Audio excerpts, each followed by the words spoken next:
Selamat malam teman-teman, kembali lagi bersama saya Usradi Usman Al-Gayuni. Pada malam ini kita sudah terhubung dengan Lauhin Mahfuz, anak muda inspiratif, berprestasi untuk cabang pidato berbahasa Arab dan membaca berita dalam bahasa Arab, serta ikut MTQ untuk cabang Sarhil baik di Indonesia maupun di luar negeri, yaitu di Kairo. Baik, langsung kita sapa saja si Lauhin Mahfuz. Assalamualaikum Lauhin. Waalaikumsalam warahmatullahi wabarakatuh. Apa kabar? Alhamdulillah Bang, sehat. Abang sehat? Alhamdulillah sehat walafiat. Ini lagi nggak kuliah ini ya, di kos ya? Lagi di kos sekarang Bang, lagi masa libur sekarang. Alhamdulillah. Ini sebelumnya terima kasih banyak udah meluangkan waktu. Iya. Lagi adaptasi normal di Mesir? Gimana Bang? kondisi COVID di sini? Oh, kondisi COVID. Kondisi COVID di sini di Mesir sekarang, di Mesir udah nggak ada lockdown lagi Bang. Jadi aktivitas sudah berjalan kayak biasa. Dan kalau menurut datanya tuh di Mesir kasus COVID itu tinggi. Cuman kalau kita lihat di realita fakta lapangannya Bang, kayak masyarakat tuh kayak nggak terlalu peduli dengan COVID Bang. Jadi tapi tetap kebijakan dari pemerintah tetap ketat gitu Bang untuk tentang protokol kesehatan, pakai masker. Jadi kalau misalnya keluar nggak pakai masker, ketahuan polisi itu bisa denda 50.000. Berarti tegas ya. Tegas untuk aturannya dan sanksinya ya. aturan dan sanksinya, betul. Ya mudah-mudahan sehat walafiat. Amin. Kemudian lancar kuliahnya ya. Amin.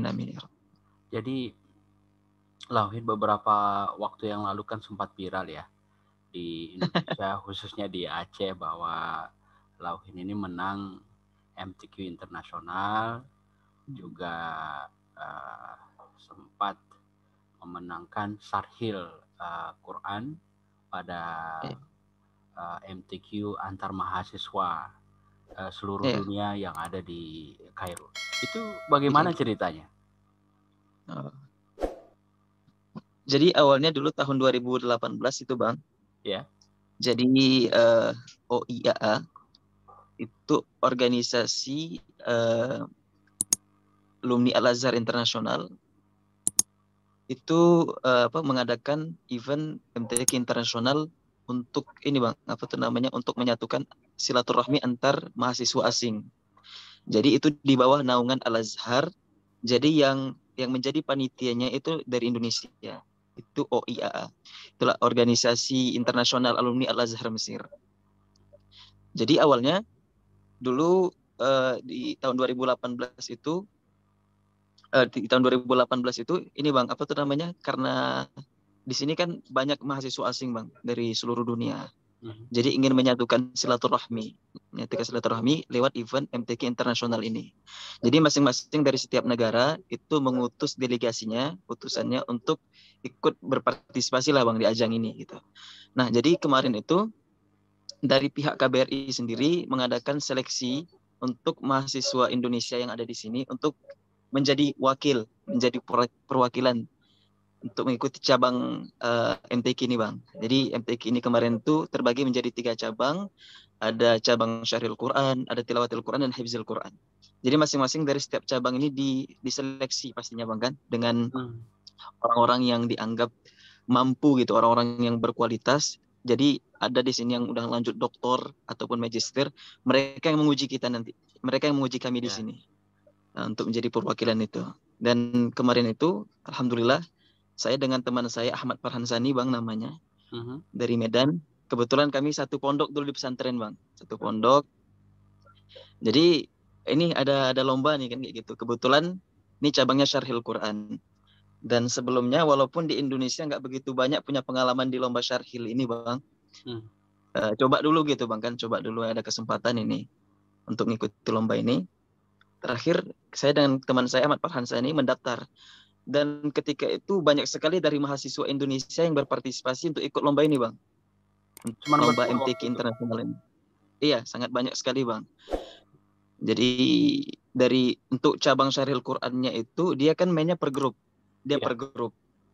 Dan itu dalam satu grup itu kalau di sini kemarin itu 2 orang.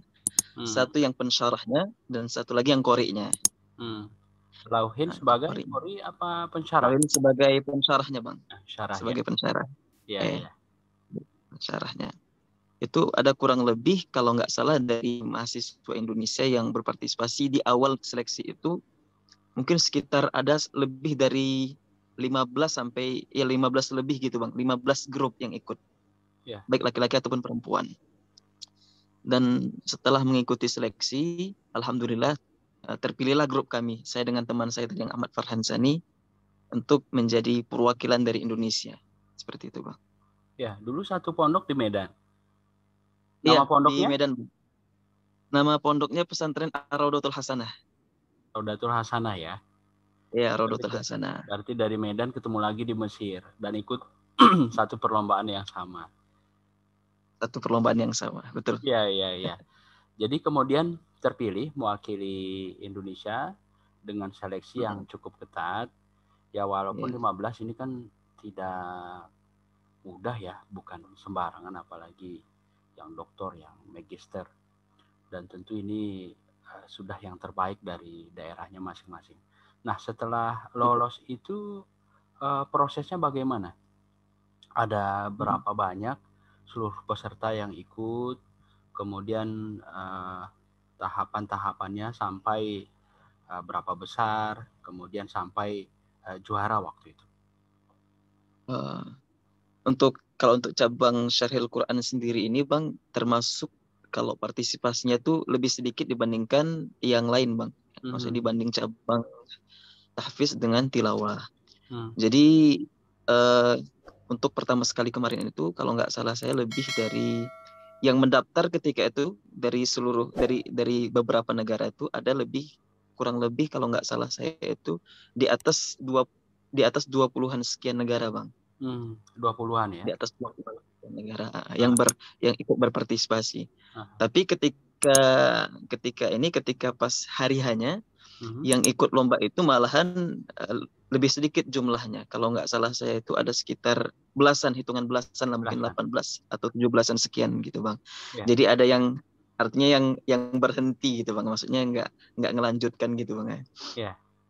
Untuk cabang Syarihil Quran sendiri. Tapi kalau untuk cabang-cabang yang lain seperti tahfiz kemudian tilawah itu banyak sekali peminatnya, Bang. Maksudnya ada kurang lebih sekitar 30-an 40-an. Untuk cabang Syarihil Quran sendiri yang paling sedikit ininya pesertanya, Bang. Pesertanya ya. Jadi dengan ketidakhadiran pas hari itu ini otomatis kan membuka kesempatan yang lebih besar untuk juara. Betul. Nah, jadi dari 20-an kemudian tinggal belasan. Jadi waktu itu seperti apa proses lombanya itu? Jadi awalnya itu kan kami ada 2 kali ini, Bang, ada 2 kali tahap. Untuk tahap yang pertama itu, yang disaring hanya tinggal 5 grup saja. Dari belasan itu tinggal 5 grup, dan kemudian dari yang 5 grup ini nanti akan ditandingkan lagi di final. Nah, jadi kemarin itu, jadi yang di final itu nanti pembahasannya berbeda dengan pembahasan yang di awal. Jadi kan Syarihil Quran ini kan bercerita tentang seperti kita bercerita tentang sesuatu, Bang, kan? Yeah. Bercerita tentang topik tertentu yang kita mengambil landasannya itu dari Al-Quran dan kemudian merujuk kepada kitab-kitab tafsir.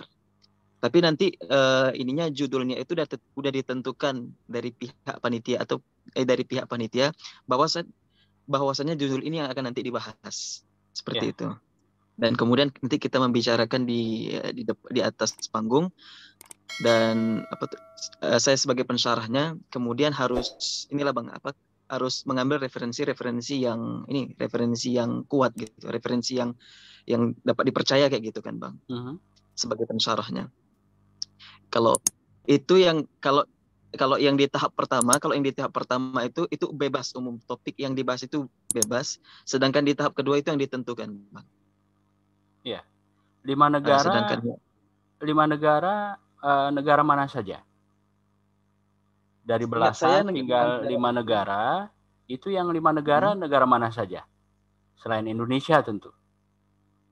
Ada Indonesia, ada dari, kalau saya nggak salah itu ada dari Kamboja, bukan Kamboja, saya lupa antara Kamboja atau Thailand, saya lupa Bang. Hmm, hmm. Kalau yang untuk Asia, kemudian ada dari Nigeria, kemudian ada dari Malaysia, tetangga kita, Indonesia, Malaysia, kemudian Thailand, antara Thailand atau Kamboja, Nigeria, dan satu lagi saya lupa. Ya, ya, ya. Nah, setelah masuk 5 besar, Ya Bang. jadi kemudian lomba penilaiannya bagaimana sampai dapat juara begitu. Itu penilaiannya pasti yang pertama itu dari bahasa kita pastinya Bang, bahasa Ya, Arab kita yang ya. dinilai. Kemudian dari segi gramatika bahasa kita itu kan masuk di bagian bahasanya, gramatika bahasa kita, kemudian cara penyampaian kita, kemudian eh, kedisiplinan dalam segi waktu, dan itu dibatasi waktunya 10 menit kalau nggak salah saya. Di final itu 10 menit. Kemudian yang koreknya juga dinilai dari segi tajwidnya, kemudian dari segi suaranya, dan kemudian ada sesi tanya jawab juga dengan dewan juri di akhir ketika itu Bang. Dan itu menjadi nilai juga. Ya, waktu itu juara berapa? Alhamdulillah kemarin atas izin Allah itu dapat juara 2 Bang. Juara 2 ya, luar biasa ya. Jadi finally juara 2, dan saat itu mengambil tema apa waktu itu? Dan itu untuk tema kemarin itu diseragamkan semuanya dari pihak Seragam panitia ya. itu berbicara tentang watoniyah, tentang nasionalisme. Nasionalisme ya. Tentang nasionalisme. Jadi sebagai pensyarah yang Lauhin sampaikan waktu itu apa tentang nasionalisme ini? Apakah mengangkat dalam kondisi global atau juga dihubungkan dalam konteks keindonesiaan waktu itu? Oh enggak, kita enggak ada membicarakan itu, kita berbicara secara global Bang, Global ya. Secara global, kemudian ada landasannya di dalam ayat-ayat suci Al-Qur'an, kemudian dikaitkan juga dengan tafsir, kemudian dengan hadis Rasulullah tentang nasionalisme. Ya, secara singkat waktu itu yang disampaikan tentang nasionalisme ini? Tentang nasionalisme salah satunya bahwasannya mencintai negara itu adalah bahagian dari iman. Bahagian dari iman, bahwasannya Rasulullah SAW sendiri pun itu sangat mencintai Mekah yang menjadi tempat kelahiran dia kan gitu Bang. Ya. Yang dulu Rasulullah hijrah dari kota Mekah ke Madinah itu ada rasa seperti ketika itu kan Rasulullah awalnya tidak ikhlas untuk berhijrah, tapi itu kan atas perintah Allah. Akhirnya Rasulullah menaati perintah itu karena itu perintah Allah yang pertama Bang. Dan di dalam hadis itu Nabi Muhammad itu sendiri dia merasa keberatan untuk meninggalkan kota kelahirannya, karena kan kota kelahiran itu adalah negara kelahiran itu adalah tempat di mana kita dilahirkan, kemudian di mana kita hidup, dibesarkan, kemudian lingkungan kita itu semua tidak terpisahkan pastinya gitu Bang, kan punya banyak kenangan, memori. Dan di dalam Islam sendiri pun nasionalisme itu sangat dianjurkan kayak gitu Bang. Ya. Itu yang substansi yang disampaikan waktu itu ya. Salah satu substansinya adalah itu Bang. Salah satu ya. Jadi dapat juara 2. Selain yang antar negara itu kan sempat juga ikut perlombaan yang lain. Iya, betul. Nah, itu untuk cabang apa? Pidato ya? Perlombaan yang lain selama di sini Bang ya? Iya, selama di Mesir. Selama di Mesir. Dulu pas pertama kali ke Mesir, itu lomba pertama sekali yang saya ikuti adalah lomba khutbah Jumat waktu itu, lomba khutbah Jumat. Yang diadakan oleh Mesir tahun? Ke Mesir tahun 2016 Bang. 2016 ya. Jadi ikut tahun 2016. Pertama kali ikut lomba khutbah Jumat. Iya. Bagaimana ceritanya? Jadi karena sebelumnya di pesantren pun memang ada ini kan Bang, maksudnya ada background ataupun punya pengalaman sedikit tentang ini Bang, kan tentang pidato ataupun pidato ataupun khutbah ini. Jadi kemarin tuh memang dari pihak KBRI di Mesir itu mengadakan kayak seleksi sebenarnya memperingati ini bang, memperingati kelahiran Nabi Muhammad, kelahiran Nabi Muhammad. Jadi pihak KBRI mengadakan seperti acara event-event untuk menyemarakkan peringatan Maulid Nabi ini. Salah satunya dengan tadi khutbah Jumat, dan masih banyak lagi cabang-cabang yang lain kan gitu bang. Ya. Dan itu yang pertama kali lomba yang saya ikuti bang. Itu diikuti oleh kurang lebih ada sekitar 50-an mahasiswa Indonesia di seluruh Indonesia. Maksudnya mahasiswa Indonesia yang ada di Mesir. Kurang lebih dari 50-an sekian jumlahnya waktu itu. Nah, jadi alhamdulillah, dan itu juga 2 kali ini bang, 2 kali seleksi karena memang pesertanya banyak. Terakhir dari 50-an itu yang disaring menjadi 5 juga. Menjadi 5. Terakhir disaring 5 ya? Yang 5 yang disaring, dan itu akan dilanjutkan lagi di final. Lauhin masuk yang 5 besar itu? Masuk yang 5 besar itu. Nah, terus masuk final? Jadi itu kan 2 kali tahap bang. Tahap pertama tadi dan kemudian tahap kedua yang 5 besar ini. Jadi yang 5 besar ini yang akan maksudnya masuk ke dalam final. Iya. Itu sudah final. Jadi di final itu dapat juara berapa? Ketika itu dapat juara harapan 1. Harapan 1, juara 4 ya? Juara 4. Ya luar biasa. Pertama ke Mesir, ikut lomba, dan lagi-lagi kan yang 50-an ini nggak sembarangan ya. Tentu mereka punya kualitas yang bagus dari banyak hal pastinya, dan langsung masuk ke final dan juara 4. Wah, ini kan hebat ini. Nah, selain lomba khutbah tadi, kemudian syarhil, masih ada yang lain? Oh iya. Selama di sini? Selain itu ikut lomba ini bang, bukan lomba sebenarnya. Jadi di tahun 2016 kemarin itu, jadi PPMI, Persatuan Pelajar Mahasiswa Indonesia di Mesir itu kebetulan menjadi panitia untuk penyelenggaraan ini bang, wisuda Al-Azhar. Wisuda kampus Al-Azhar. Jadi karena memang ini kan acaranya besar bang, acaranya termasuk acara yang besar, acara yang sakral. Jadi pihak PPMI itu mengadakan seleksi bagi siapa yang ingin menjadi MC di acara besar ini. Itu diadakan seleksi tentu pakai bahasa Arab bang, karena ini kan acara khotaman mahasiswa Al-Azhar, dan dihadiri juga dengan para ulama, kemudian para masyayikh, tentu supaya inilah bang kan, supaya tidak memalukan gitu, tidak malu-maluin karena kita sebagai pihak panitia. Jadi mereka mengadakan seleksi itu bang. Jadi saya ikut seleksi MC wisuda ini, dan itu juga peserta dan minatnya banyak peminatnya. Kurang lebih juga di atas 30-an sekian bang. Ya khusus yang dari Indonesia ya? Dan itu memang dikhususkan untuk Indonesia karena kita pihak penyelenggaranya bang, panitianya. Itu bergantian panitianya? Bergantian itu bergantian negara? Dan kebetulan waktu itu giliran Indonesia ya? Iya bang. Ya. Jadi dari 30-an ikut seleksi, terus seperti apa proses akhirnya sampai si Lauhin terpilih? Jadi yang pertama ini bang kan kita ikut di Wisma, namanya Wisma di gedung Wisma. Itu pusat inilah bang, pusat tempat berkumpulnya mahasiswa Indonesia. Itu di Wisma, itu diadakan seleksinya di sana. Awalnya dari 30-an sekian, itu disaring menjadi 5 juga. Menjadi 5 juga. Menjadi 5 juga, dan alhamdulillah di seleksi yang pertama Lauhin mendapatkan juara 1 ketika itu. Maksudnya nilai tertinggi dibandingkan teman-teman Indonesia yang lain. Ya. Kemudian dilaksanakan seleksi yang kedua di antara yang 5 ini, dengan yang pastinya yang diuji itu bahasa Arab kita. Kemudian intonasi, pastinya bahkan intonasi. Kemudian menerjemahkan baik dalam bahasa Indonesia ke bahasa Arab atau bahasa Arab ke Indonesia. Karena kata senior yang pengalaman yang pernah menjadi MC wisuda itu, karena nggak selamanya kita harus berpaku pada teks. Karena bisa saja nanti konsep acara itu kan berubah-ubah.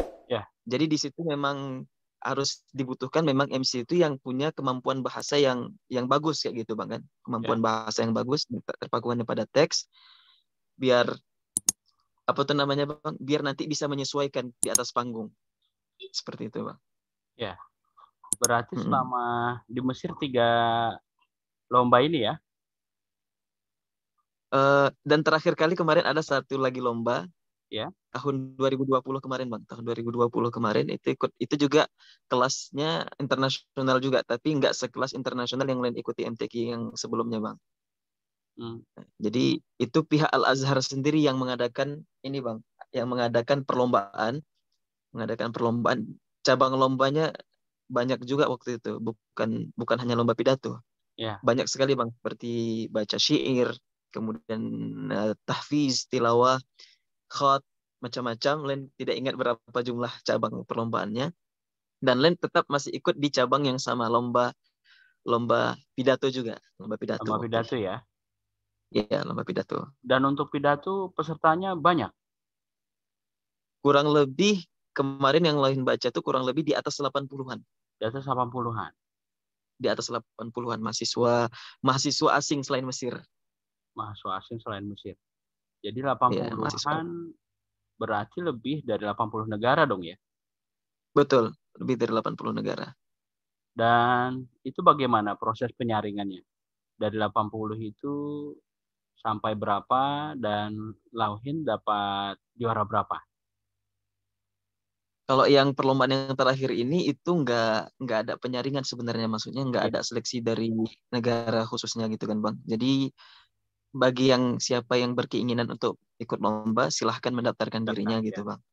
Mendaftarkan dirinya. Dan kemarin itu nggak ada proses penyaringan Bang. Jadi sekali lomba langsung diumumkan juaranya. Dapat juara berapa waktu itu? Dapat juara 10 besar. 10 besar ya. Peringkat Iya, Bang. ke-10.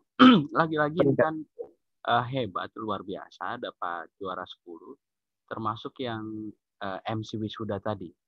Karena lagi-lagi ini bukan perkara yang mudah.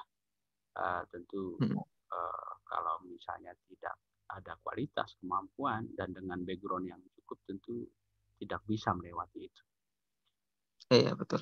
Jadi peringkat ke-10. Juara satunya dari mana waktu itu? Kalau Lauhin nggak salah yang juara 1 itu dari negara Timur Tengah yang lain juga Bang. Timur Selain Tengah Mesir. Ya. Antara Libya ataupun Tunisia, lain tidak ingat waktu itu. Itu keluar pengumuman itu di koran. Ya. Dari 10 itu Lauhin ke 10. Dari negara Asia yang lain ada masuk 10 besar itu? Kalau yang lain tidak ingat Bang. Tapi ada satu, kalau nggak salah lain, ada juga yang dari Indonesia. Yang dari Indonesia kan bukan hanya lain sendiri Bang. Ada teman-teman yang lain juga. Ya. Itu kalau nggak salah ada orang Indonesia, dia mendapat juara 5 atau juara ke-6 lain nggak salah. Kalau lain nggak salah waktu itu.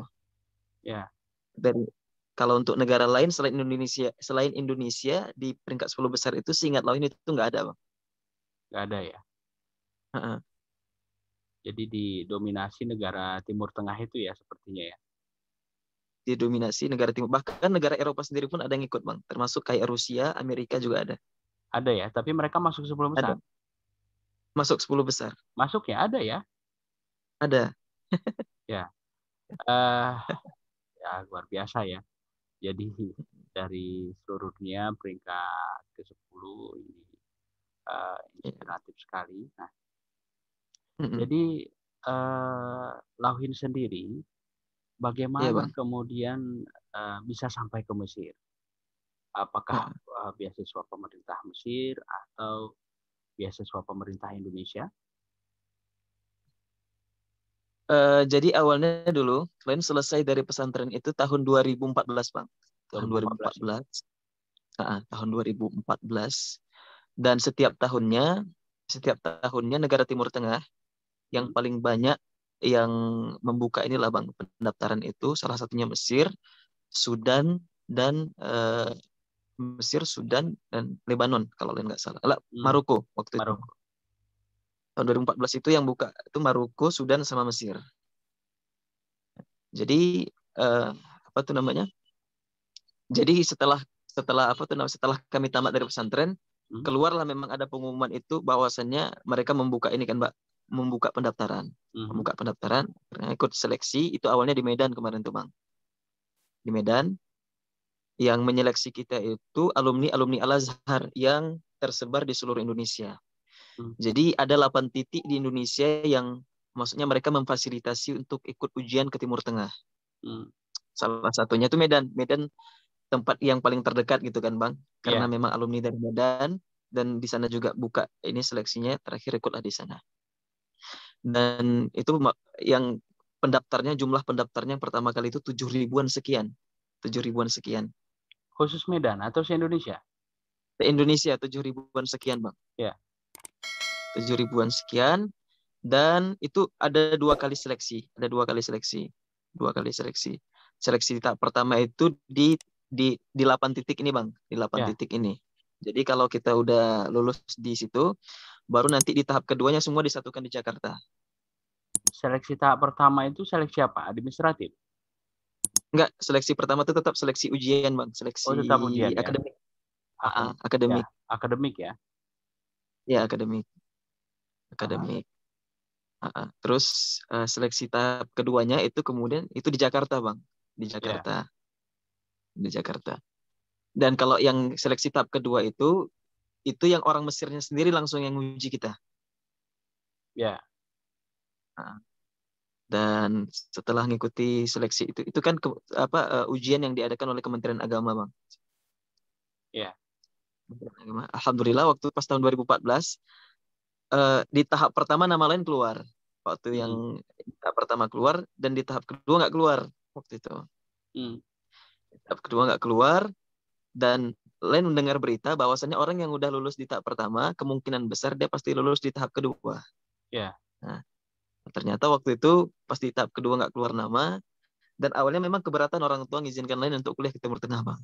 Kenapa? Karena kan tahun 2014 itu kan masa-masa transisi konflik Mesir. Kan Mesir konflik tahun 2013. Nah, jadi orang tua awalnya kemarin tuh berat sebenarnya. Dan waktu pas keluar pengumuman tahap kedua nama lain nggak ada, mungkin kami berpikir waktu itu nggak lulus kan kayak gitu, Bang. Ya. Dan akhirnya ketika itu nggak dilanjutkan lagi lah, Bang. Dan ketika itu nggak mencari informasi juga sama pihak panitia. Ternyata setelah keluar keluar hasilnya, ternyata nama kami itu, nama Lauhin juga salah satunya itu lulus di tahap kedua. Cuman kemarin tuh ada kesalahan teknis dari pihak panitia, terakhir inilah, Bang, terakhir nggak kelihatan namanya waktu pas ini, Bang, pas pengumuman. Ya. Dan itu udah terlanjur kuliah di Banda Aceh, di Win Araniri waktu itu. Akhirnya orang tua bilang udah nggak apa-apa katanya, lanjut aja di Banda Aceh. Mungkin nggak rezekinya ke sana, mungkin itu salah satu tanda dari Allah gitu. Dan kami juga orang tua keberatan gitu kata orang tua. Ya. Mungkin itu tanda dari Allah gitu. Ya udah. Tapi sebenarnya keinginan lain untuk melanjut ke Timur Tengah itu masih kuat, Bang. Masih kuat niatnya gitu, Bang, kan. Ya. Akhirnya tahun 2016 karena selama ini Aceh nggak pernah memfasilitasi ini, bahkan memfasilitasi ujian ke Timur Tengah. Karena kan yang selama ini yang paling tempat terdekat itu kan minimal ke Medan, Bang, yang kayak Alain bilang tadi. Ya. Kebetulan tahun 2016 itu Aceh mulai memfasilitasi untuk kuliah ke Timur Tengah. Ada memfasilitasi itu kan, Bang, kerjasama dengan Kementerian Agama. Jadi dan karena lain memang kuliah di Banda Aceh waktu itu awalnya sebenarnya iseng aja, Bang. Maksudnya karena orang tua kan nggak izinkan. Sebenarnya keinginan lain untuk ke Timur Tengah masih kuat. Itu udah jalan 2 tahun waktu itu kuliahnya ya? Udah jalan 2 tahun. Ya. Terus? Akhirnya ikutlah, Bang, ikutlah seleksi itu, Bang, kan tanpa sepengetahuan orang tua dan tanpa izin orang tua di awal. Iya. Jadi alhamdulillah ketika itu keluar nama lain dan lulus, Bang, kan. Dan kalau nggak salah waktu itu lain peringkat 28 se-Indonesia. 28 se-Indonesia dari berapa banyak peserta? Dari ribuan, Bang, dari kurang lebih ada di atas 8 ribuan sekian. Di atas 8 ribuan ya. Iya. Dan lain rasanya kesempatan emas kayak gitu kan Bang, karena Iya, memang oh berarti aku ternyata masih mampu gitu untuk bisa ke Timur Tengah gitu. ya. Jadi ceritalah sama orang tua awalnya di telepon waktu itu. Orang tua langsung respon, orang tua langsung shock gitu kan Bang.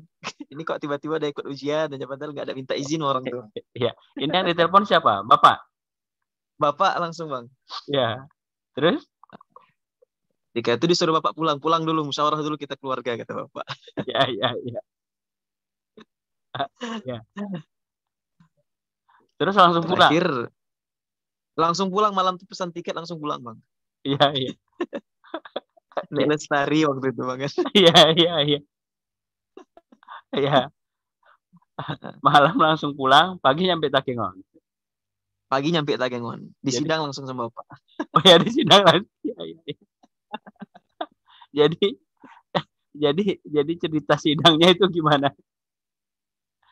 Enggak, itulah kan biasa kan selama ini Bang, kalau lain ngikuti seleksi, ngikuti apapun gitu Bang, Selalu sekecil ngasih tahu apapun ya. gitu. Selalu ngasih tahu orang tua. Selalu Berarti ngasih berarti ini orang. sengaja nggak ngasih tahu. Jadi kalau ngasih tahu ntar nggak ada izin. Berarti ini sengaja tuh gimana? Sebenarnya karena itu tadi Bang, karena memang hati orang tua kan berat masih mengizinkan Ya, lain untuk melanjut kuliah ke Timur Tengah. Dan sekarang juga udah 2 tahun kuliah di Banda Aceh. ya, Udah semester 4 waktu itu Bang kan. ya, Jadi lain pun sebenarnya itulah Bang, karena memang perjalanan ini udah inilah, udah 2 tahun kuliah ini tinggal beberapa lagi selesai kan kayak gitu Bang. ya, Nggak lama lagi. Makanya lain waktu itu berpikir pasti ayah pasti nggak setuju kan kayak gitu. Makanya ya, awalnya iseng gitu Bang, iseng. Tapi setelah setelah keluar nama itu di situ keinginan tuh makin kuat gitu. ya. Keinginan makin kuat. Apalagi dari Terakhir ribuan bisa lolos peringkat segitu itu kan 28. Heeh, 28 itu kan hebat. Eh, betul. dan sempat jeda 2 tahun nggak tes. Cepat gitu. Betul Bang. Ya, jadi dengan persiapan yang minim juga mungkin waktu itu ya, apalagi sempat jeda tadi bisa peringkat Iya, 28 itu kan luar biasa ya. Nah, betul jadi balik ke alhamdulillah. cerita di sidang tadi. Jadi pas di sidang Iya. ayah itu gimana? Itu, alhamdulillah kalau di keluarga Bang, kami keluar karena ayah memang tentara kan Bang. Iya, iya, iya, iya, iya. Jadi alhamdulillah ayah juga nggak diktator juga Bang. Ya, Jadi memang mengedepankan musyawarah keluarga sama Bang Dadi waktu itu sama orang tua keluarga besar semua tentang sebenarnya dari dulu memang keinginan lain untuk melanjut kuliah ke Timur Tengah itu kan besar Bang. ya, Nah, cuman karena karena memang atas keberatan hati orang tua waktu itu yang membuat lain bimbang, ya ya. kan Bang? Antara memilih lanjut atau enggak. Tapi kemarin tuh karena memang udah semakin kuat keinginan lain mau ke Mesir dan ceritalah kira-kira lain cerita sama orang tua kalau lain ikut seleksi dan kemudian alhamdulillah lulus di peringkat 28 besar se-Indonesia waktu itu. Terus tentu awalnya orang tua ini berat Bang kan. Ya, Akhirnya setuju setelah beberapa pertimbangan dan kemudian setelah lain meyakinkan hati orang tua gitu. Maksudnya di Mesir itu nggak ada konflik. Kalau seandainya ada konflik, tentu orang tuh nggak akan buka pendaftaran ke Mesir, lain bilang. betul, betul. Terakhir atas musyawarah keluarga akhirnya barulah disetujuin Bang. Iya. Kalau ibu gimana waktu itu? Sebenarnya dulu pernah terlintas di ucapan mama waktu itu Bang kan. Kata Ya, mama, kalau untuk menuntut ilmu agama kemanapun mama ikhlas. Kata ya, mama waktu itu. Terus makanya waktu pas lain sampaikan itu ke mama, mama walaupun mama agak sedikit berat, cuman karena pernah terlintas ucapan itu di hati di mulut dia waktu itu, jadi dia merasa oh ya nggak apa-apa kayak gitu bang kan, nggak ya. apa-apa asal itu ilmu agama kata orang tua, nggak ada masalah kata mama gitu.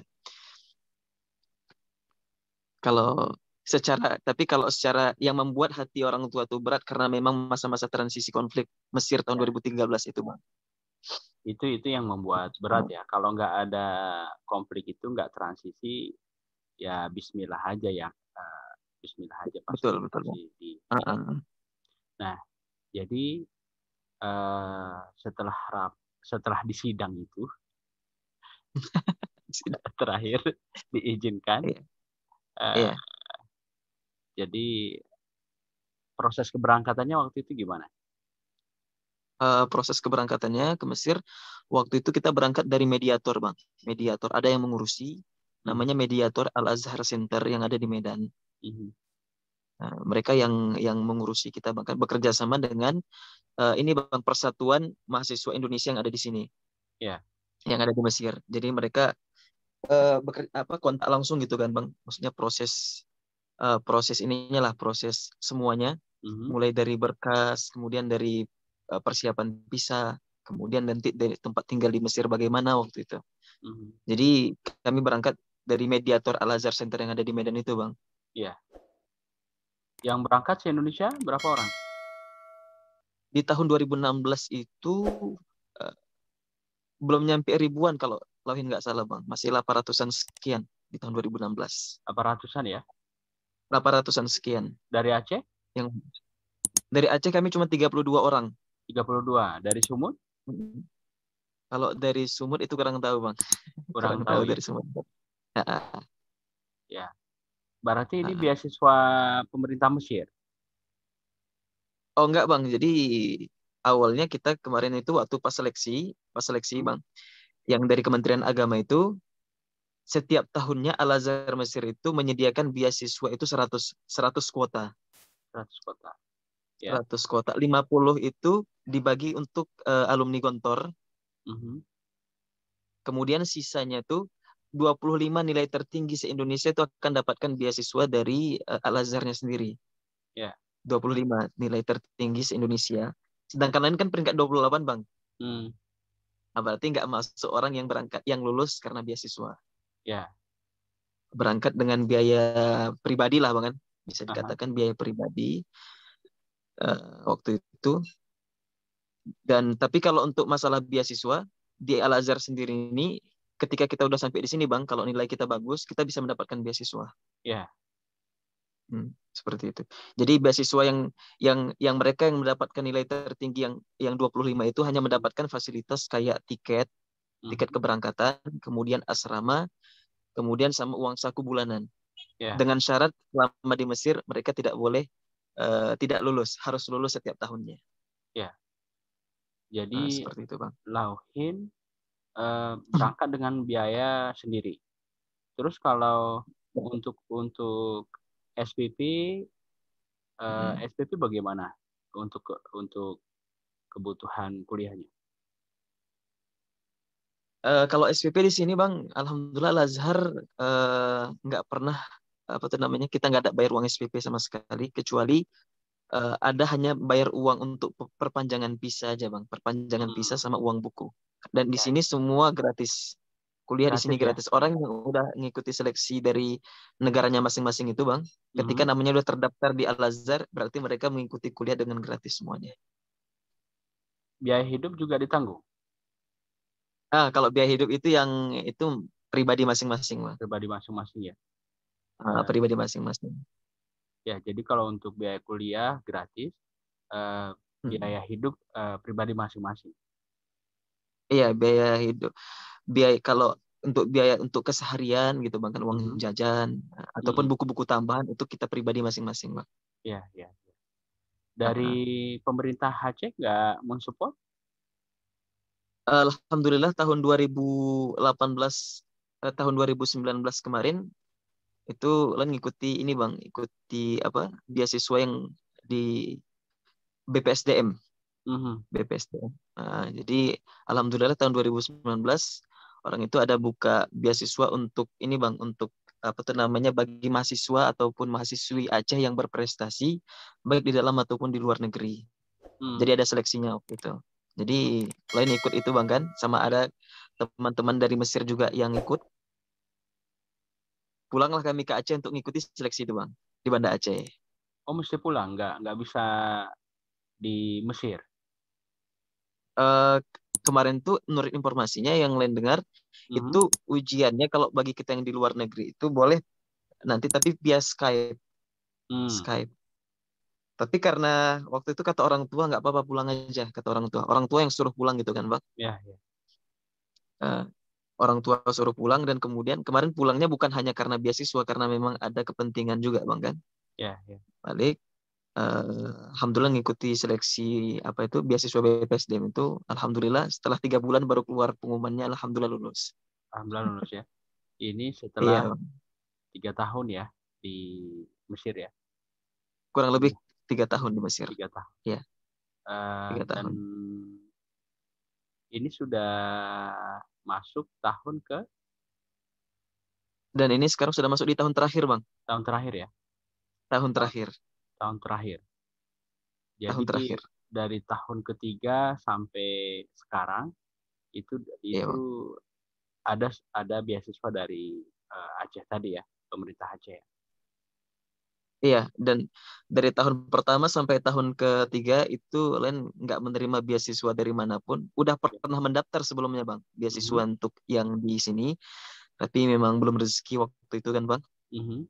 Alhamdulillah baru dapat beasiswa dari pemerintah Aceh itu di tahun ketiga. Tahun ketiga ya. Di tahun ketiga, Bang. Ya. Hmm. Jadi dari tahun ketiga sampai sekarang dari Mesir sendiri ada tambahan beasiswa dengan prestasi tadi atau gimana? Kalau untuk Mesir sendiri sejauh ini memang belum ada kan, belum Hmm, ada, Bang, sejauh ini. mhm. Jadi memang alhamdulillah beasiswa yang lain terima itu hanya murni beasiswa BPSDM yang lain dapat dari pemerintah Aceh. Ya, ya. Itu, Bang. Ah, Alhamdulillah ya. Jadi alhamdulillah. ini tahun terakhir. Gimana Tahun terakhir ya. plannya? Tetap di Mesir atau balik ke Indonesia? Berat, Bang.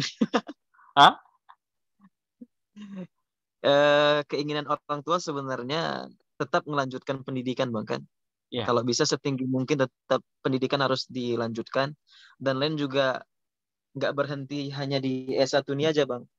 Dan insya Allah memang tetap akan melanjutkan S2, tapi masalah tempatnya ini yang masih ini perlu istikharah dulu, Bang. Ya. Sejauh ini pilihannya tetap di Sejauh Mesir ini atau di negara Timur Tengah yang lain? sebenarnya keinginan kuatnya untuk tetap lanjut di Timur Tengah, Bang. Ya. Nah, cuman karena banyak pertimbangan pastinya kan, Bang, dari orang tua sendiri itu mungkin pilihannya itu mungkin melanjutkan ke negara Brunei mungkin, Bang. Brunei Darussalam. Ya, lebih Ke dekat Brunei ya, insya Allah. lebih Pertama dekat. lebih dekat dari orang tua, dan kemudian juga eh, apa tuh namanya, ada program beasiswanya untuk mahasiswa asing, bahkan mahasiswa ASEAN. Ya. Eh, Terus juga dari segi kualitas pendidikannya juga di sana bahasa pengantarnya dengan bahasa Arab, dan yang lain baca tuh karena Brunei Darussalam ini kan negara maju, Bang, negara Ya. maju. Jadi mereka memang berani untuk siap untuk membayar mahal gitu, Bang, kan. Mhm. Maksudnya dosen-dosen dari Timur Tengah yang berkompeten gitu, Bang, untuk Mhm. jadi dosen di sana. Dan maka lain lihat juga ininya apa tuh namanya, pertama dari segi dari segi fasilitasnya luar biasa, kemudian dari segi kualitas pendidikannya juga, maksudnya nggak, di sini juga dosennya dari Timur Tengah, jadi ilmu itu nanti tetap linear gitu, Bang. Iya, iya, iya. Nah, Nah, ini kita ke sekolah. Tadi di pondok di Medan. Jadi iya, Bang. di pondok itu berapa tahun berarti sih? Di pondok 6 tahun, Bang. 6 tahun ya? SMP, Iya, enam SMA, tahun dari SMP sampai SMA. SMP sampai SMA. Kalau SD-nya SMP di Aceh, SD-nya di Min 1 Kota Takengon dulu, Bang. min min Min satu 1 kota Kota Takengon. Takengon, Bung. Dari tahun berapa ke tahun berapa? Kalau SD dulu dari tahun 2001, Jadi 2001 ke tahun 2002 mhm, sampai tahun 2007, Bang. 2007 ya. Tadi Iya, di pondok 6 tahun. Jadi bagaimana iya, waktu itu secara akademik dan non akademik? Dan di non iya. akademik ini apakah juga sudah mulai ikut perlombaan waktu itu dan seperti apa hasilnya? Jadi kalau dari segi akademik dulu yang dibahas nih, Bang, ya. Iya, iya, iya. Kalau dari segi akademik selama di pesantren, alhamdulillah bisa dikatakan bukan termasuk orang yang terlalu berprestasi di akademik, Bang. Ya, Maksudnya bisa dikatakan kelas pertengahan lah kan, kayak gitu, Bang. pertengahan ya. Kelas pertengahan, pertengahan. Mhm. Kelas Karena memang di pesantren kami boleh dikatakan saingan itu luar biasa ketat Bang dari segi akademis Bang ya. Sangat ketat sekali gitu. Jadi dan pengelompokan kelas-kelas itu juga tergantung nilai. Kan kalau dulu ketika kami kelas 1 Bang, itu ada 10 kelas.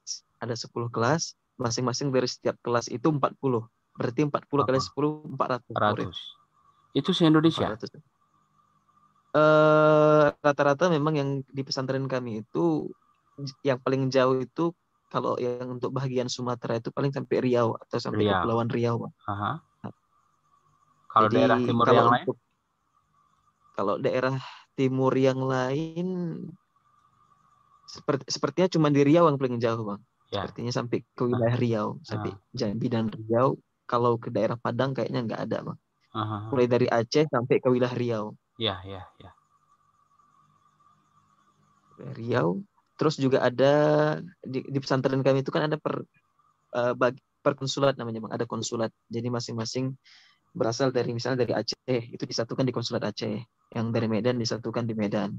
Hmm. Jadi yang untuk apa siswa dari luar negerinya pun ada Bang. Kayak Malaysia Hmm. sama Thailand ada juga yang sekolah di tempat di pesantren kami. Ya, ya. Jadi bisa dikatakan ini juga lah Bang, apa tuh namanya? Luar biasa lah ininya. Ruang lingkup pertemanannya itu pun ini Bang kan besar kayak Ya. gitu. Bukan hanya sebatas Aceh aja, bahkan sampai luar negeri salah satunya Thailand, Malaysia tadi Bang. Mhm. Terus untuk dari segi akademik mulai dari kelas 1 sampai kelas 6 boleh dikatakan alhamdulillah selama 6 tahun nggak pernah jatuh Bang. Karena kami Hmm. di pesantren tuh ada nilai standarnya tuh makbul namanya. Makbul itu cukup kan Bang. Cukup. Ya. Nah, jadi kalau misalnya selama setahun itu kan 2 semester. Selama setahun Hmm. 2 semester itu kalau misalnya di semester 1 nilai kita nggak memenuhi standar itu orang tua kita dipanggil Bang. Mhm. Ya, ya. Evaluasi wali kelas dengan wali murid kayak gitu Bang. Hmm. Dan dan apa dan yang luar biasanya lagi pun pesantren kami itu nggak pernah mandang bulu Bang. Bahkan dulu waktu pas kami kelas 2 itu kebetulan teman kelas itu ada yang anak direktur pesantren. Walaupun dia anak direktur pesantren, ketika nilainya nggak memenuhi standar, direktur itu menghadap ke ini wali kelas. Luar biasa ya. Jadi memang jadi memang ini Bang kan apa tuh namanya nggak memandang bulu walaupun dia anak guru, walaupun dia anak direktur. Kalau memang dia nggak memenuhi standar nilainya, tetap orang tuanya menghadap ke ini ke wali kelas. Hmm. Ya, Gitu berarti Bang. Dan waktu itu di pertengahan dan aman lah ya. Aman. dan alhamdulillah. Ya, ya. Kalau di luar akademik bagaimana? Kalau di luar akademik Bang dari lain mulai aktif ikut kegiatan itu mulai kelas 2. Kelas 2 Mhm. mulai dari kegiatan seperti silat dulu Bang, silat, Mhm. terus kori, terus ikut kegiatan latihan berceramah juga muhadharah namanya. Dan kami kegiatan berceramah ini memang kegiatan wajib pesantren. Cuman kami ada firqoh, ada kelompok khusus gitu Bang kan, ngambil waktu lebih lah untuk belajar pidato Hmm. waktu dulu. Dimulai dari kelas 2. Dan masih banyak dulu kegiatan yang lain seperti nasyid juga Bang, nasyid.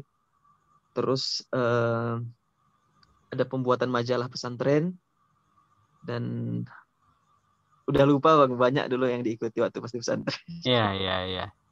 Berarti dari kelas 2 itu ya aktifnya ya. Kalau untuk Mulai dari non-akademik ya. kelas 2. Iya Bang, Kalau untuk dari kelas 2. perlombaan-perlombaan waktu itu sudah mulai ikut kelas 2 juga. Kalau perlombaan pertama kali dulu dari kelas 1 udah mulai Bang. Jadi Udah mewakili ya. kelas dan udah dari kelas 1 karena mungkin dilihat guru lain ada kemampuan lebih gitu dibanding teman-teman yang lain. Jadi dipilihlah mewakili teman untuk mengikuti awalnya cerdas cermat antar kelas dulu Bang. Antar Ya. kelas. Walaupun nggak juara setidaknya dapat pengalaman Bang ya. Ya, ya, ya. Itu kelas Eh, 1. ya terus. Terus terus kelas 2-nya kelas 2 itu ikut kegiatan muhadasah. Kegiatan muhadasah itu seperti conversation Bang, seperti percakapan bahasa Arab waktu itu. Itu udah mulai juara, itu juara 3 waktu itu. Dan dari dulu memang ada minat lain ingin juara di pidato Bang kan. Karena lain lihat waktu pas lain kelas 2 itu kan lain udah aktif di kegiatan pidato ini Bang. Cuman ketika ikut seleksi nggak pernah lulus ke panggung. Selalu kalah dengan kawan-kawan yang lain ya gitu. Jadi motivasinya kuat waktu itu Bang. Maksudnya belajar dari kesalahan, terus mengoreksi gitu, bahkan mengoreksi, terus nggak berhenti untuk belajar, terus minta inilah tips-tips sama ustadz-ustadz atau guru-guru yang berpengalaman di situ. Memang kerja keras waktu itu Bang kan. Selama sanawiyah, Len ikut lomba pidato waktu itu nggak pernah naik ke panggung, Jadi yang tahun 2013 itu ketika senior Bang, ketika lomba pidato bahasa Arab waktu itu, itu pertama sekali Len ikut lomba pidato di cabang senior, dan itu alhamdulillah langsung juara 1. Itu waktu pas kelas berapa? Tahun berapa? Itu tahun 2013 kurang lebih kelas 2 SMA. Kelas 2 ya. Kelas 2 SMA. Berarti kelas 2 SMA. 5 ya. Kelas 5. Kelas 5 ya. Kelas 5 ya. Kelas 5. Kelas 5. Untuk perlombaan lain pas kelas 5 itu ada lagi? Paling dulu waktu pas kelas 5 ikut aktif pertama di pidato Bang kan, pidato sama di nasyid dulu Bang, nasyid sama teman-teman. Nasyid aktif di ini Bang, aktif maksudnya lain selama dari pondok pesantren dulu aktif di kegiatan-kegiatan yang maksudnya sifatnya lebih ke agamis kayak gitu Bang. Ya. Dan kecenderungan di pidato tadi karena memang dasarnya itu tadi ya, belajar dari kekalahan, kekurangan, sehingga fokus ke sana, dan kemudian kan membuahkan hasil sampai di Mesir juga ikut lomba pidato tadi itu ya. Betul. Syarhil ya. Betul. Sebagai pensyarah ya. Sebagai pensyarah. Kalau tingkat 6 gimana? Gimana Bang? Tadi kan kelas 5. Nah, pas kelas 6 di akhir?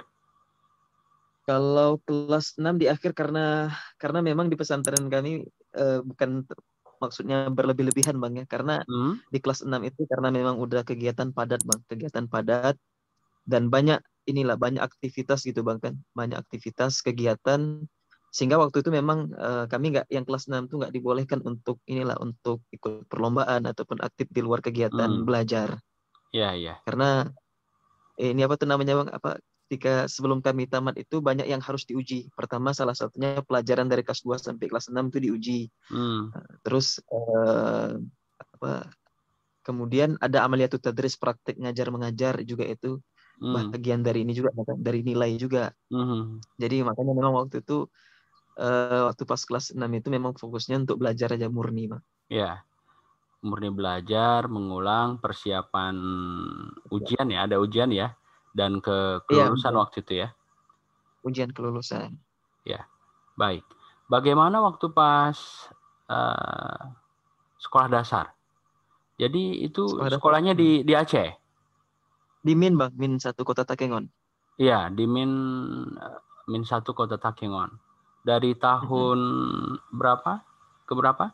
Dari tahun 2001 Bang sampai tahun 2007. Oke. Itu juga secara akademik bagaimana waktu itu? Apakah menonjol akademiknya atau ekstranya yang menonjol? Ekstra juga apakah waktu itu agamanya juga sudah mulai kelihatan, terutama yang untuk pidato tadi, yang kemudian nyambungnya ke syarhil? Jadi alhamdulillah selama di Min dulu, dari mulai kelas 2 sampai kelas 5 alhamdulillah selalu dapat juara 2 umum Bang. Juara 2 umum ya. Juara 2 umum, terus nggak hanya berhenti di situ Bang kan. Jadi aktif juga di kegiatan-kegiatan ekstrakurikulernya Bang, kayak ngaji, praktek sholat, azan. Jadi dari kecil memang udah tertarik dengan apa tuh namanya, dengan kegiatan-kegiatan yang bersifat agamis kayak gitu bang. Iya, iya, iya. Jadi mulai dari kecil pun udah aktif ikut lomba azan dari kecil dulu. Lomba Iya, azan, iya. jadi imam sholat dulu waktu pas SD bang kan. Terus Iya, iya. hafal, pernah juga juara hafal juz amma. Pokoknya piala yang Len dapat pertama kali itu piala praktek sholat bang, jadi imam. Itu pertama kali dulu piala yang ada di rumah. Itu sampai sekarang masih Terus ada ya? masih Masih ya? terpampang di rumah. Iya. Wah, luar biasa. Berapa banyak piala? Kalau dibilang kalau piala nggak banyak bang, cuman selama ini Len dapat juara itu bentuknya nggak piala, banyak yang kayak bentuk Ya, sertifikat, sertifikat piagam ya. penghargaan kayak gitu. Oke. Eh, Bapak ayah ya manggilnya ya. Ayah sama ibu Ayah. pekerjaannya apa lah? Kalau ayah pensiunan ABRI bang, Ya, kalau ibu tentara ya. pensiunan guru PNS. Guru. Guru Guru PNS. ngajar apa, Ibu? Mama ngajar matematika di SMP 2. Matematika SMP 2. Jadi SMP 2. ini perpaduan yang pas ya. Satu militer, disiplin, ya Iya. dengan pola tegas. Nah, kemudian dari sisi lemah lembutnya Mama Dari ibu. sebagai ya dari ibu guru. Lauhin bersaudara? Kami 3 bersaudara bang. 3 ya. 3 bersaudara. Anak Abang yang keberapa? pertama, Ya. Abang yang pertama, Aha. kemudian yang kedua Kak Afni, kakak, dan kemudian Lauhin yang anak bungsu terakhir. Oh, Lauhin anak bungsu ya. Iya, anak bungsu. Pantasan agak berat orang tua ngizinin ke Mesir tadi ya. Ya, ya. Biasanya anak bungsu itu begitu. Ya, jadi selain tadi konflik transisi ternyata ada faktor X karena anak bungsu. Ada faktor karena anak bungsu itu bang. Ya, dan cowok lagi ya. Cowok. Baik. Jadi pola asuh orang tua itu di rumah gimana lah? Jadi yang Lauhin lihat selama ini ketika di rumah, yang seperti yang abang bilang tadi, perpaduan antara ilmu militer dan ilmu guru bang ya. Iya. Jadi kalau untuk masalah pendidikan, ayah sama mama tuh dari dulu keras memang bang. Maksudnya keras tuh memang dalam hal kebaikan kan bang. Jadi selalu memantau perkembangan. Maksudnya setiap pulang sekolah itu selalu ditanya PR. Terus Ya. mama juga selalu mendampingi setiap malamnya untuk belajar. Dan sebelum tidur mama selalu di samping. Kan karena mama guru matematika bang, mama selalu ngasih tugas sama Lauhin untuk hafal kali-kali dulu. Jadi Ya. kalau misalnya belum hafal, misalnya kali 5, jadi itu dari 5 kali 1 sampai selesai, Ya. itu nanti disetor sama mama sebelum tidur. Selalu kayak gitu. Kalau belum hafal nggak bisa tidur berarti? Kalau misal belum hafal dari 5 kali 1 sampai 5 kali 10, itu belum Ya. bisa tidur. Belum bisa tidur ya. Belum Berarti bisa mesti tidur. bisa ya baru bisa tidur ya. Betul bang. Dan Iya. nggak boleh nonton juga waktu itu bang. Oh ya. Nggak boleh nonton kecuali tugas, kalau misalnya ada PR nih dari sekolah bang kan. Kalau misalnya belum selesai tugas PR dari sekolah, itu nggak boleh nonton. Ya. Jadi Dan terus gimana? terus ini juga bang dan dari dulu pun Lauhin pas ini belajar, ketika belajar di rumah itu nggak hanya cukup belajar di rumah aja bang. Ketika di luar sekolah itu nggak hanya cukup belajar sama orang tua. Jadi waktu pas dari kecil pun dulu kami Lauhin itu udah ikut kegiatan bimbel di luar sekolah. Bimbel bahasa Arab, bimbel bahasa Inggris. Maka dulu awalnya kenapa ingin ikut bimbel bahasa Arab? Karena dulu waktu pas di sekolah ini bang, pernah dapat nilai 0 dan itu dipermalukan di depan teman-teman. Ya. Gimana ceritanya sampai dipermalukan? Jadi waktu pas SD dulu kan Lauhin termasuk orang, walaupun walaupun alhamdulillah dari segi akademik juga lumayan bagus bang kan. Tapi ada satu pelajaran yang paling Lauhin nggak suka waktu itu. Itulah pelajaran bahasa Arab. Jadi pelajaran bahasa Arab. bahasa Arab yang nggak disukai ya justru ya. Justru bahasa Arab dulu yang nggak disukai ketika SD. Iya.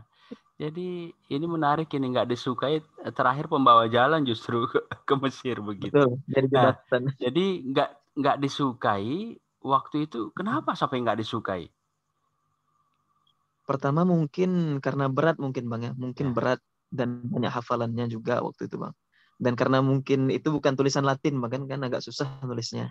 ya, Dan lain juga termasuk orang yang telat bisa baca Quran Bang. Kan mungkin orang bisa baca Al-Quran itu masih kecil mungkin bahkan umur kelas hmm. 1 SD, kelas 2 SD orang udah bisa baca Al-Quran.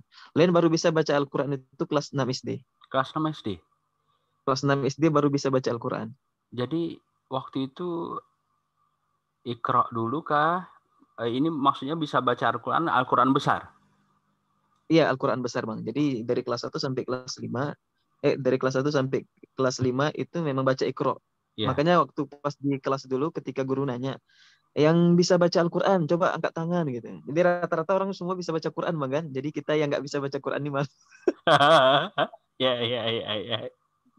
Terus eh, kelas 6 bisa bahasa Arab tadi itu, nilai nilai bahasa Arab rendah waktu itu. Jadi karena waktu itu kan ada tugas bahasa Arab, Bang, tugas bahasa Arab dan lain nggak pernah dapat nilai bagus. Hmm. Jadi karena mungkin udah keseringan dapat nilai nggak bagus, jadi mungkin dipampang lah gitu kan, maksudnya dipermalukan sama guru di tiang bendera waktu itu, Bang. Oh Di tiang bendera ingat. iya. Jadi kan terpukul mungkin Bang kan, terpukul mungkin mental nih. Jadi kayak ada semangat gitu. Gimana sesuatu yang sulit nih kita ingin ini, maksudnya ada punya tantangan baru gitu Bang. Gimana kita Ya, menaklukkan hal yang sulit ini gitu. iya, iya. Nah, bilang sama Mak dulu waktu kecil, Mak, aku mau les bahasa Arab bahasa Inggris. Gitu. Ya. Terus akhirnya fokus di bahasa Arab bahasa Inggris itu dari kelas 4 sampai kelas 6 tuh Bang. Aha. Ikut bimbel di luar. Dan alhamdulillah selama 2 tahun itu memang yang dari awalnya dulu nggak suka bahasa Arab jadi suka. Jadi, Bahkan ya, terus? ini Bang, bahkan waktu pas Hmm. kelas 6 itu Bang, ketika ada PR-PR dan tugas-tugas bahasa Arab dari guru itu nilai lain bagus semua, itu sampai terkejut guru itu. Maka waktu pas kemarin itu pas Len pulang ke Takengon, Len kan pernah ngisi motivasi di sekolah di Min. Dan Ya. dan guru bahasa Arab itu pun masih ada di situ. Guru bahasa Arab yang pernah dulu mempermalukan Lauhin itu masih ada Iya, ngajar iya. di sekolah itu. Dan lain cerita semua sama murid itu bagaimana bodohnya dulu Lauhin di bahasa Arab. Dan waktu Cerita. itu nggak sempat disebut sama gurunya. Apa ini nggak salah orang yang ngasih motivasi begitu? Nggak ya?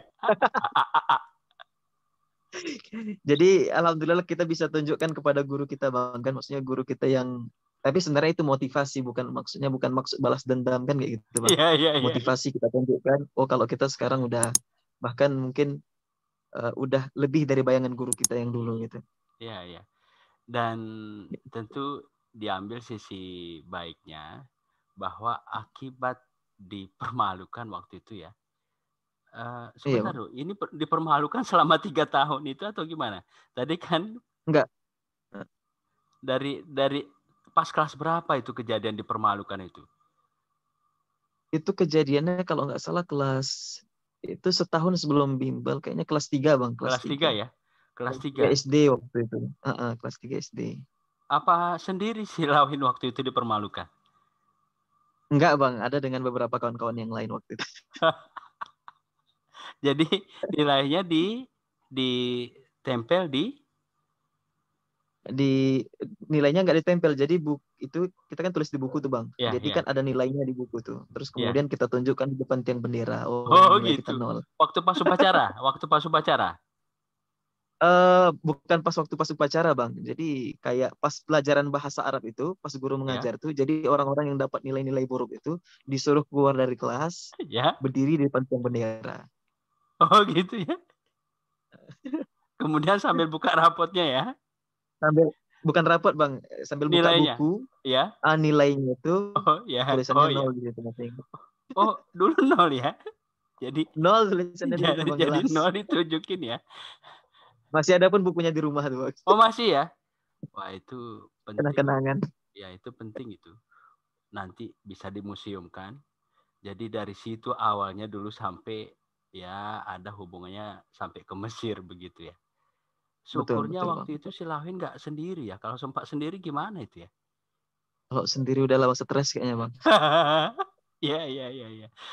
Tapi lagi-lagi sisi positifnya kemudian les dan yang tadinya dipermalukan akhirnya dibanggakan begitu. Dibanggakan. Apalagi pas ngasih motivasi tadi ternyata bukan orang yang salah, orang yang benar, Orang benar.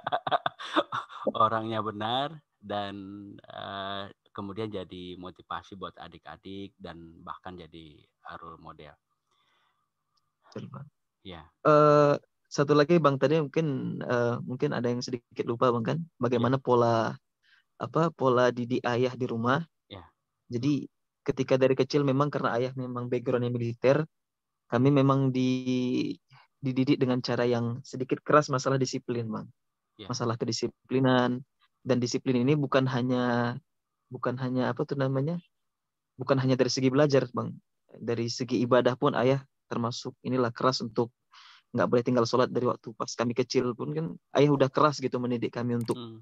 masalah ibadah kayak gitu Bang. Dan ayah selalu menjadi kedua kami lah Bang, menjadi teladan kami di rumah karena ayah selalu berusaha untuk memberikan yang maksudnya contoh yang baik sama kami anak-anaknya. Mungkin ayah terlihat keras di luar karena backgroundnya militer, tapi di dalam rumah ayah selalu memberikan kedua sama kami gitu, khususnya di ibadah dan di hal-hal yang lain. Itu yang menjadi rekam, yang menjadi apa? Menjadi ini kami Bang kan, yang terekam di dalam memori kami gitu sebagai Hmm. anak-anaknya. Ya. Artinya ayah nggak hanya memperhatikan dari segi duniawinya aja, tapi yang paling penting itu adalah dari segi ibadah. Hmm. Karena ayah dulu pernah bilang, walaupun ayah itu kan backgroundnya militer Bang, backgroundnya militer Hmm. dan agak sulit karena memang belajar belajar baca Al-Qur'annya mungkin telat kan kayak gitu Bang. Hmm. Jadi mungkin ayah agak sulit membaca Al-Quran, tapi dia pernah bilang sama kami, walaupun ayah sulit membaca Al-Quran, tapi ayah berharap nanti ada salah satu dari anak ayah yang menjadi orang hebat gitu, khususnya di bidang agama. Dan waktu pas masa kecil itu, Lauhin belum ada sedikit pun tertarik maksudnya di bidang-bidang agama gitu bang. Ya. Karena dulu ayah selalu kayak mendoktrin dari kecil tuh gimana lo jadi jenderal. Karena kan bapak tentara. Ya. Ya. Ya. Jadi atribut-atribut tentara tuh dari kecil tuh memang udah akrab lah sama lain bang kan. Ya. Nah, tapi ada kayak harapan tersendiri dari bapak gitu, walaupun bapak rendah pendidikannya, walaupun bapak sulit membaca Al-Quran, mudah-mudahan nanti anak bapak gitu ada yang jadi ulama besar. Dan alhamdulillah sekarang kesampaian ya. Dari umur Lauhin sama kakak dan abang itu terpaut berapa tahun? Kalau lain dengan abang yang pertama itu 13 tahun, kalau 13 dengan tahun? kakak itu 7 tahun bang. Iya, iya. Dan kedisiplinan, kekerasan pola asuh Hmm, ayah tadi itu berlaku untuk semua ya. Kekerasan dalam berlaku tanda untuk kutip semua. berlaku untuk semua. Iya betul. Jadi Betul. sisi kerasnya ayah, disiplin, nah seperti disampaikan tadi diimbangi oleh ibu yang background pendidikan, guru, sosok keibuan. Nah, tapi Iya ini betul. juga tetap dengan disiplin ya. Seperti Tetap disampaikan dengan tadi sebelum tidur, kali-kali dulu, ya kalau nggak bisa, nggak bisa tidur. betul. Iya, iya. Dan itu Betul juga berlaku untuk kakak sama abang juga seperti itu ya. betul betul bang. Iya, iya, iya. Betul. Ini terakhir. Iya. Uh, ada pesan buat orang tua yang mau disampaikan? Hmm, pesan. Mungkin pesan yang ingin disampaikan kepada orang tua, terima kasih telah mendidik kami dari kecil, telah memberikan contoh yang baik, kemudian bisa menjadi orang tua yang sangat baik, khususnya dalam pendidikan, terus bekerja keras juga untuk menyekolahkan kami, walaupun dulu ayah pernah mengorbankan seperti jabatannya, hanya karena tidak ingin melanjutkan jabatan itu karena dia ingin lebih dekat sama kami. Hmm. Dekat dengan kami itu karena ingin memantau anak-anaknya khususnya di bidang pendidikan. Dan seperti yang kalian sampaikan tadi Bang, jadi walaupun ayah backgroundnya pendidikan rendah, tapi dia tidak pernah meninggalkan kami itu. Dia berharap dia tidak meninggalkan kami dalam keadaan lemah. Maksud lemah di sini lemah baik secara keilmuan, kemudian lemah dalam beribadah, dan lemah fisik. Karena dari kecil ayah selalu mengajarkan kami untuk hidup keras, artinya hidup keras yang seperti Abang sampaikan tadi, hidup keras tapi maknanya di sini adalah positif. Ya, Jadi ya. kami bersyukur ayah selalu, kedua orang tua memberikan didikan yang sangat baik, didikan yang sangat baik, bukan hanya diperhatikan dari segi duniawinya aja, dan lebih daripada itu orang tua lebih menekankan dari segi agamanya. Ya, tadi disebutkan Bapak pendidikannya rendah. Bapak tamat Bapak tamat dari SMA Bang. SMA ya, Pendidikan terakhirnya itu SMA. pendidikan terakhir SMA, kemudian melanjutkan ke militer, tentara. Iya, betul Bang. Jadi waktu itu tadi disebutkan mengorbankan kepangkatannya. Jadi saat di militer itu saat pangkat apa kemudian memilih untuk supaya lebih dekat, kemudian nggak melanjutkan kepangkatannya. Jadi mungkin kalian nggak begitu paham tentang masalah jabatan ini Bang. Jadi ayah dulu pernah bilang, dulu pernah mau sekolah kapten. Ya. Sekolah di kapten, dan itu jauh dari Aceh Bang, kan dari tempat tinggal itu di Jakarta.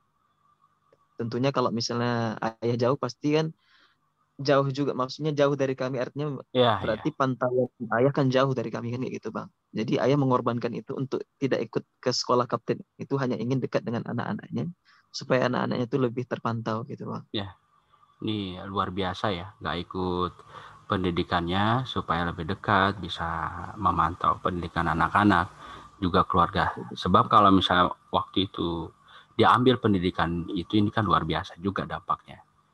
Ke Iya betul. tumbuh kembang Lauhin sama kakak abang. Nah kemudian Iya betul Bang. buat teman-teman nih Lauhin, Iya uh, Bang. motivasi buat teman-teman yang ada di Indonesia dengan Iya Bang. prestasi Lauhin tadi, sampai pas di Mesir juga juara, ini luar biasa, bisa disampaikan ke teman-teman. Seperti motivasi Bang ya. Ya. Uh, jadi yang perlu kita tanamkan adalah jangan pernah berhenti untuk bermimpi. Jadi gantunglah cita-citamu setinggi langit. Jadi bukan hanya sekedar mimpi, bukan hanya sekedar rencana, jadi kita juga harus punya rencana. Dan kita juga harus tahu kira-kira setiap manusia itu punya kelebihan. Setiap manusia itu punya kelebihan, udah didesain. Artinya memang mereka itu ada kecenderungan masing-masing. Ada yang mungkin cenderungnya di bidang seni, ada yang cenderungnya di bidang agama, ada yang cenderungnya di bidang-bidang yang lain. Jadi memang kita harus kenali dulu. Maksudnya diri kita itu seperti apa. Kemudian hidup ini harus punya tujuan. Seperti tadi, kalau kita punya cita-cita, kita harus punya jalan untuk mewujudkan cita-cita kita itu. Kemudian jangan pernah malu untuk mencoba untuk hal-hal yang positif. Kemudian bentuk lingkungan yang positif, bergaul dengan orang-orang yang sukses. Jadi ada sebuah pepatah di dalam Arab itu yang mengatakan, la ta'jabanna min halikin kaifa hawa, bala fa'jabanna min salimin kaifa najah. Jadi jangan pernah terkejut dengan orang-orang, atau jangan pernah heran ataupun kagum, takjub kepada orang-orang yang mereka itu jatuh dalam keterpurukannya, tapi kagumlah dengan orang-orang yang mereka sukses dengan jalan mereka. Maksudnya mereka kagumlah dengan orang-orang yang sukses. Bagaimana mereka bisa sukses seperti itu. Dan sukses itu jadi jangan hanya diukur dari segi materi saja kan gitu, Bang. Ya. Sukses itu tidak hanya diukur dari segi materi saja. Kemudian jangan pernah menganggap bahwasannya kita tidak boleh membedakan ini hal agama, ini hal umum. Karena apapun itu kalau diniatkan atas nama Allah gitu. Segala sesuatu yang diniatkan atas nama Allah, maka itu bernilai ibadah di sisi Allah. Nah, jadi intinya gantunglah cita-cita setinggi langit, kemudian kenali potensi diri, kemudian cari jalannya, bentuk lingkungan positif, jangan pernah berhenti belajar, jangan berhenti mencoba, dan libatkan selalu orang tua dan Allah dalam pilihan-pilihan besar hidup kita. Ya, Seperti itu. baik, luar biasa sekali pesan dan motivasinya buat teman-teman. Mudah-mudahan cerita kita malam ini bisa menginspirasi, bisa memberikan semangat lebih dan role model buat adik-adik kita yang ada di Indonesia untuk terus menggantungkan cita-citanya, untuk terus meraih mimpi-mimpi dan kesuksesannya. Iya, betul. Baik, Lauhin, terima kasih banyak ya Sama-sama, atas Bang. waktu dan bincang-bincangnya. Sukses terus buat Lauhin. Amin, amin. Mudah-mudahan Abang sukses juga. Ya, makasih, amin. Tapi ngomong-ngomong, beberapa waktu yang lalu Lauhin sudah tunangan ya? Oh iya, Bang. Alhamdulillah. Ini orang orang Indonesia yang sama-sama studi di Mesir atau orang Mesir dapatnya? Alhamdulillah dipertemukan dengan orang Mesir, Bang. Orang Mesir asli. Orang Mesir asli ya? Karena ada Mesir yang gak asli, Bang, di tempat kita, yang di Gitu ya? Aceh-Aceh. Kan Mesir juga namanya. Mesir KW ya? Mesir KW. Ya, ya, ya. Jadi tunangan. Nanti akadnya kapan? Nikahnya? Insya Allah kalau nggak ada halangan bulan 8 ini, Bang, akadnya. Bulan 8 ya? Bulan Oke. 8. Selamat atas pertunangannya dan dapat orang Mesir asli. Mudah-mudahan Makasih, Bang, atas nanti doanya. sampai akadnya lancar. Sekali lagi, Amin ya Rob. sehat walafiat, lancar studinya, lancar sampai ke hari H pernikahannya. Ya, doa Amin ya Rob. terbaik dari kami di Indonesia. Sekali lagi, Lauhin, terima kasih banyak.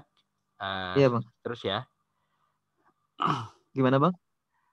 Sekali lagi, terima kasih banyak atas waktu Iya, dan Bang.